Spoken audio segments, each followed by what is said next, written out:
বিভিন্ন গোষ্ঠীর গুরুকে, লিডারদেরকে তিনি ডেকে পাঠালেন। একটা মিটিং হলো, একটা সভা হলো।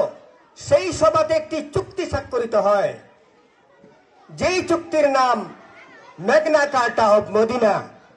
মদিনার সনদ হিসাবে ইতিহাসের পাতায় লিখিত রয়েছে। According to some historians, that was the first written constitution of the world.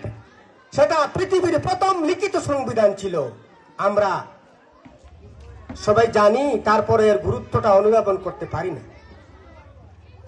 এখন প্রশ্ন হলো, সেই লিখিত সংবিধানে কি ছিল? কি এমন কথা যেটা মদিনার মসজিদ নববীর দরগায় টাঙানো হলো? কি এমন কথা লেখা আছে যা পৃথিবীর first written constitution of the world বলে ইতিহাসবিদরা বলেছেন?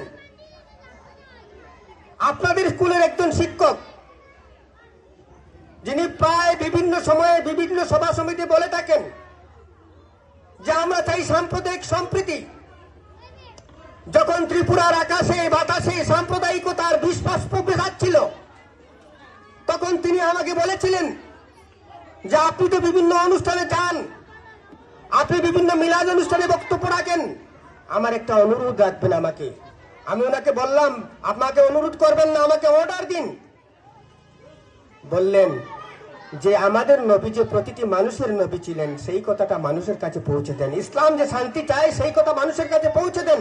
ইসলাম ধর্ম যে অন্য ধর্মের মানুষকে হিংসা করে না, সেটা মানুষের কাছে পৌঁছে দেন।